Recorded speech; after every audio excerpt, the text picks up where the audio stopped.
Chapitre 30. Con colonialiste. Le lendemain, lorsqu'il se réveilla, le soleil faisait déjà sa cuisine de midi. Les poules luttaient contre la couleur locale de leur bonne vieille noix normande. Le lagon étincelant semblait couvert de verre pilé. Il vit des fleurs mauves, jaunes et rouges courir vers lui parmi les bananiers. Le paréo de Maeva. Encore sous l'effet de cette terreur nocturne, il bondit hors du hamac. « Ils sont venus me chercher ? Con, on a fauché la moto. » Il alla derrière le pharé, sous les goyaviers où il laissait chaque soir la Honda. C'était vrai. La moto avait disparu. Con lança à la tête de « ces sales macaques de Tahitiens qui volent tout !» quelques malédictions assaisonnées de diverses références sexuelles.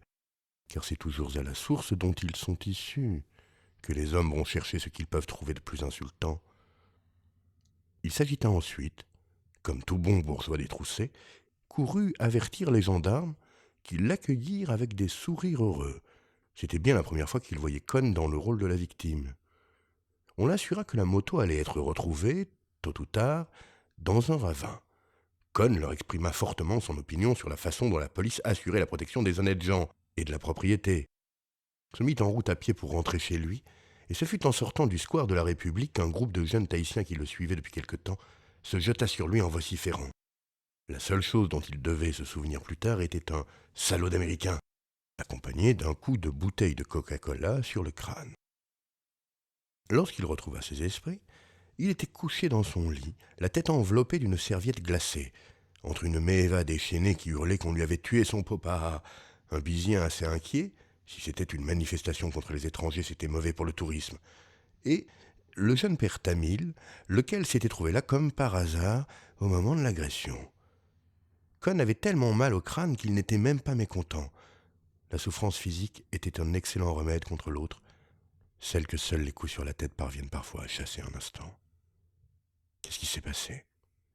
Le dominicain leva les bras au ciel. « Vous avez soulevé contre vous la colère populaire, monsieur Con. » Con fut intéressé. « Ah bon ? Pourquoi ont-ils attendu si longtemps ? Vous faites des bêtises, monsieur Con. Vous savez pourtant à quel point les Tahitiens sont superstitieux. L'autre jour, il paraît qu'au moment de la mort du chef Viriamou, vous aviez annoncé aux villageois que vous alliez recueillir son esprit dans votre motocyclette. Vous avez eu le cynisme de dire à ces grands enfants que l'énergie qui faisait marcher l'intéressant moteur de votre engin était l'âme, que vous attendiez donc que Viriamou fût mort pour recueillir son âme dans votre réservoir.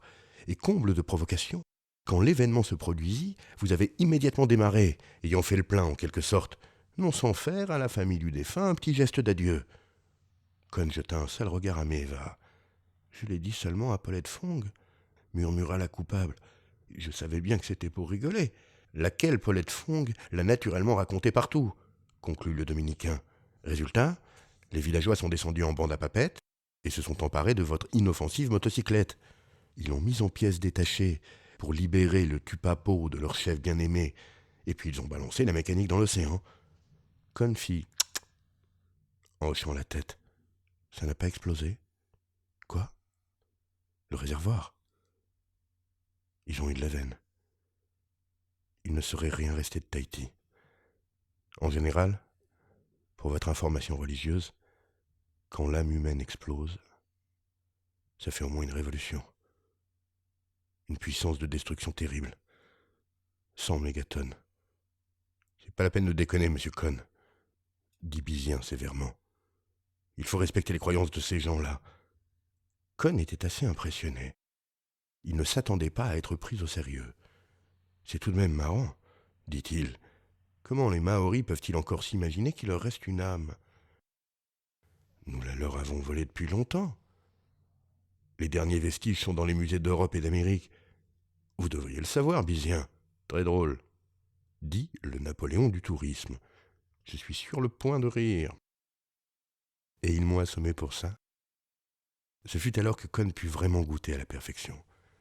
Ce ne sont pas les villageois de Viriamou qui vous ont assommé, dit Bisien. Ça serait folklorique, et donc bon pour le tourisme.